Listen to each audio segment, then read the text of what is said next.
ബീഹാറിൽ കോൺഗ്രസ് പ്രതീക്ഷിച്ച ഫലമല്ല കണ്ടത്. പാർട്ടിയും മുന്നണിയും അവിടെ തകർന്നടിഞ്ഞു. അടുത്തതായി കോൺഗ്രസിനെ കാത്തിരിക്കുന്നത് വലിയ അഗ്നി പരീക്ഷണമാണ്. അത് കേരളത്തിലെ തദ്ദേശ തെരഞ്ഞെടുപ്പും പിന്നാലെ വരുന്ന നിയമസഭാ തെരഞ്ഞെടുപ്പുമാണ്. രാഹുൽ ഗാന്ധി അടക്കമുള്ള നേതാക്കൾ മുന്നിൽ നിന്ന് നയിച്ചിട്ടും ബീഹാറിൽ കോൺഗ്രസ് തകർന്നടിയുന്ന കാഴ്ചയാണ് കണ്ടത്.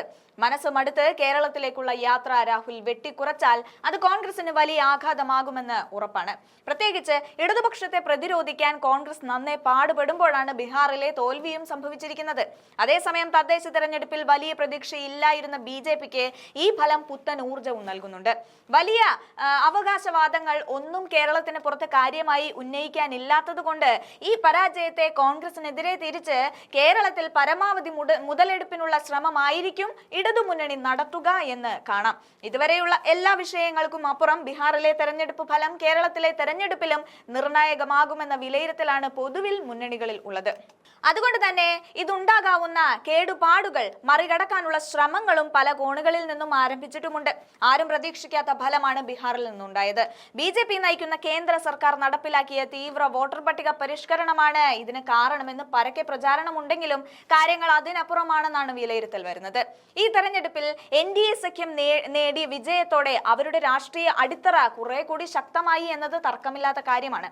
ഇത് തന്നെയാണ് ഇവിടെ ചർച്ചയാകുമെന്ന് കരുതുന്നത്. കാരണം കഴിഞ്ഞ കുറെ കാലമായി ആഭ്യന്തര വിഷയങ്ങളും മറ്റും കൊണ്ട് ആകെ വലഞ്ഞിരിക്കുന്ന കേരളത്തിലെ ബി.ജെ.പിക്ക് ഇത് പുതു ഊർജമാണ്. ലോക്സഭാ നിയമസഭാ തെരഞ്ഞെടുപ്പുകളിൽ സ്വാധീനം പ്രകടിപ്പിക്കാറുണ്ട് എങ്കിലും കേരളത്തിലെ തദ്ദേശ തെരഞ്ഞെടുപ്പുകളിൽ അവരുടെ പ്രകടനം മാത്രം മെച്ചമായിട്ടില്ല. ഇക്കുറിയും അത്തരം ആശങ്കകൾ അവർക്കുണ്ടായിരുന്നു. അത് മറികടക്കാൻ കിട്ടിയ മൃദു സഞ്ജീവനിയാണ് ബീഹാർ ഫലം എന്ന് പറയേണ്ടി വരും. ഇത് പ്രധാനമന്ത്രി നരേന്ദ്രമോദിയുടെ ഉയർത്തിക്കാട്ടിയുള്ള പ്രചാരണമാകും ഇനിയുള്ള ദിവസങ്ങളിലെ തുറുപ്പ് ചീട്ട്. ബീഹാറിലെ കണ്ണഞ്ചിപ്പിക്കുന്ന വിജയം കേരളത്തിലെ ഒരു വിഭാഗത്തിന്റെ കണ്ണു തുറപ്പിക്കുമെന്നും അവർ കരുതുന്നുണ്ട്.